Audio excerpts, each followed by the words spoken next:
Luther T. Farrell, you got to be more careful. Sparky climbed into the front seat and slapped something brown and squarish on the dashboard of my ride. My wallet! My hand flew to the back of my jeans and patted the pocket where my wallet was supposed to have been. Stupid. I know. I snatched my wallet and opened it to see if anything was missing. I felt like I'd been gut-punched, except for one thing. It was completely empty. Oh, man! Someone jacked me. Where'd you get it? On the floor in Mrs. Bohannon's lab? I'd been in Mrs. Bohannon's lab after my last class. She'd been trying to help me develop a knockout science fair project, and she was almost as excited about it as I was. If I came up with a great idea, I'd be the first student ever to win the science fair for 3 years in a row at Whittier Middle School, and probably the first at any school in Flint. It had to be one of those chemistry geeks who'd picked my pocket. I bet it was that Lucas Sarge. Sparky said, "You know what, Luther? I didn't think it was possible. But if word of this gets out, your reputation will sink even lower than it was before. You know, everybody already thinks there's something wrong with you the way you stress out over that science fair. But if I let people know you lost your wallet, you wouldn't just be known as a wannabe brainiac. You'd have the rep for being an absent-minded wannabe brainiac." Sparky, this isn't any time to be joking around. I'm gonna be in some big trouble.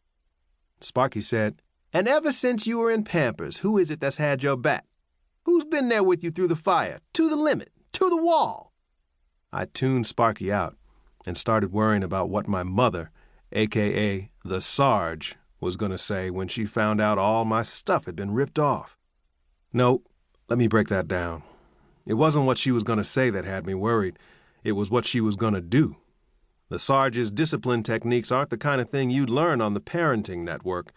They're more like what you'd pick up from watching the Animal Channel. Sparky kept running his mouth. "But I don't expect any thanks. It's just another case of me selflessly bailing my boy out." I said, "How are you bailing me out? How's you giving me an empty wallet supposed to be bailing me out?" "It wasn't completely empty." Here it comes. Sparky was about to say something about the only thing the thief had left in my wallet. I'm not ashamed. I'm not trying to hide anything. It was a condom. To be real, it was the oldest condom on the face of the earth. It had been in my wallet so many years that I'd had to give it a name.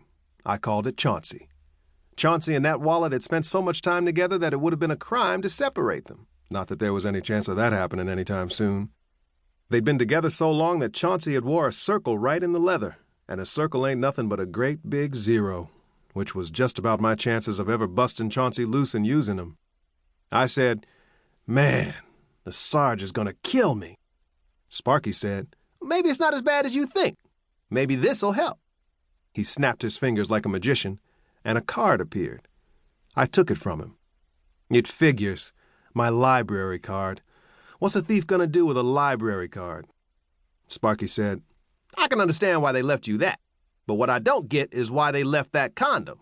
Old as that baby is, I bet they could have got some good money from a museum for it." Sparky snapped his fingers again. This time, my driver's license appeared. Whew! The Sarge had to pull some serious strings to get me that. If I'd have had to go apply for another one, it wouldn't have been good. Sparky started reading from my license. Height, 6'4". Weight, 135. He snorted and said, "Yeah, maybe if you had 20 pounds of quarters in your pockets. And here's something I don't get.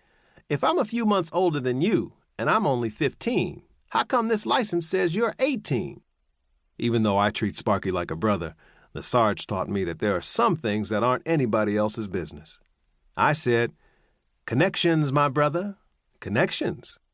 Sparky said, "I guess so." He snapped again and read from the piece of paper that magically appeared in his hand. It was the title to my ride.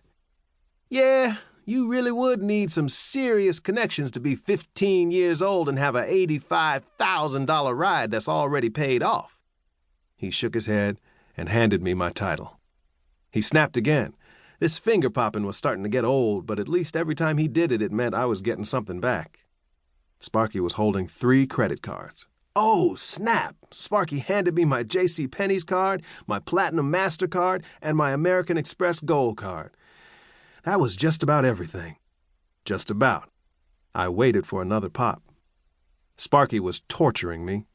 Finally, he snapped again, and a $50 bill was in his fingers. It wasn't what I was really looking for, but $50 is $50. It was my emergency money. He handed it to me and said, "I know I'm supposed to be your boy, and I know we swore to have each other's backs from womb to tomb, from birth to earth, but after going through your wallet, I gotta let you know something, my brother." "What's that?" "You need to quit all that whining about how rough your life is." I said, "Look who's talking." "Nah, Luther, I'm for real." I told him, "Buckle your seatbelt, Sparky. You know I gotta pick up my crew by 4. Sparky buckled his belt as I pulled away from the curb. I always parked a few blocks away from the school.